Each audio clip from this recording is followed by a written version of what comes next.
Thank you everyone for having the courage and the dedication to come out today. First of all, I'd like to thank our friends at First Iconium for allowing us to host this event. It's such a wonderful, comfortable venue.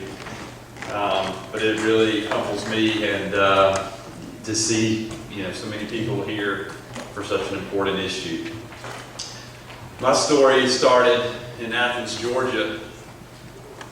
September 11, 2001, I was sleeping in like a lot of college students do, and one of my roommates comes running into the house and, "Wake up, we're under attack, turn on TV." So the rest of the roommates got up and we all ran in the living room and just were in absolute shock of what we were seeing. And I was glued to the TV, never really cared much about news until that day, but I was glued to the TV for 3 months. And I had, the propaganda that was being fed to me made me so angry that I felt I had to go join the Army to defend my friends and family and countrymen against these cavemen that I believe wanted to kill off my countrymen.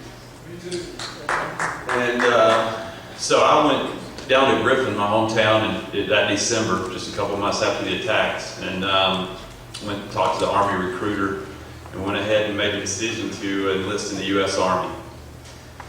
I shipped out that February and went to Fort Carson, Colorado, and ended up going to Iraq with the 3rd Armored Cavalry Regiment. And we were based in, it was the very beginning of the Iraq War, from April to November of 2003. I knew from that time that Iraq was a complete lie. Maxim magazine wrote an article about my unit while we were there, saying that we were taming the Wild West of Iraq, which we all knew was a bald-faced lie. We were busy gambling, playing Xbox and cards, sitting around on these pointless convoys with no defined mission. We weren't going down to chase down the bad guys, which is the reason I joined the Army. Coming home, I knew that Iraq was, completely nothing to do. We weren't looking for any terrorists or bad guys over there. It was, just a bunch of pointless convoys waiting to be the next IED victim. And occasionally, they would lob mortars near our base. We never really landed in the base. They'd always land just beside it, and just almost like to keep us in fear. And I used to ask the first sergeant, "Let me go out there and get these guys." "No, Bland, we got helicopters looking for them, but we just can't find them because they, put them in a truck and ride off." And, so I had a lot of suspicions at that point, but I was still, never had questioned the events of September 11th, really.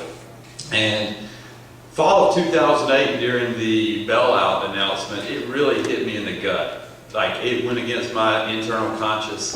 The way that they were trying to force this through with fear, giving blanket immunity to the authors of this bailout.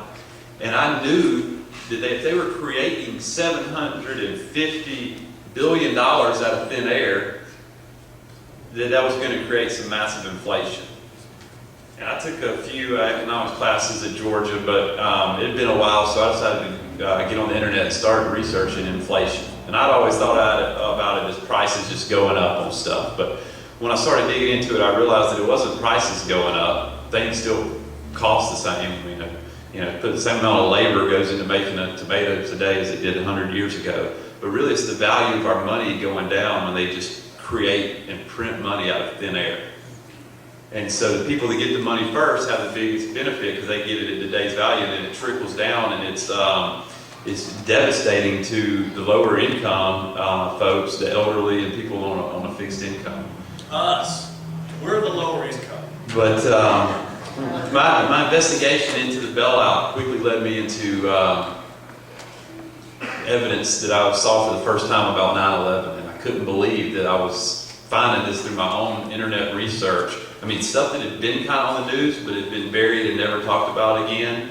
Reports coming out from that first day. And then I quickly started, realizing that there looked like there was something to this. So I started watching documentaries. I'd pause it and go look at the official explanation and really did my due diligence looking at both sides before, and did that for 9 months, every single day and at night, before putting myself out there publicly, because I knew what the way the public treats people who talk about these things.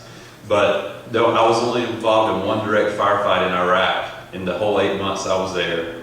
And looking back, I believe that event was a propaganda filming piece to put on Al Jazeera. There was a downed helicopter involved. They told us that it was a Lucky AK-47, happened to penetrate the only unarmored piece of the helicopter to knock out a hydraulic line. And they left us out there all night with Apaches flying overhead, and the Apaches left the next morning to refuel. Then we came under attack, and it was mainly officers out there, which was very unusual. The group that went to go clear the building where the firing was coming from was a Bradley, Armored Personnel Carrier. I didn't have any Bradleys in my unit. I didn't think about it at the time, but now everything I've learned and understood, I wonder who was in that Bradley. So there's a lot of information. I've researched this every day now since the fall of 2008, and I feel like I'm about as familiar with the evidence as anybody I'll speak with. And anybody that will see this, I'll be happy as a veteran of the Iraq War and a person who's researched the evidence every day to debate any public figure such as Bill O'Reilly, Neil Bortz, Anderson Cooper. You want to have a debate? Let's have one.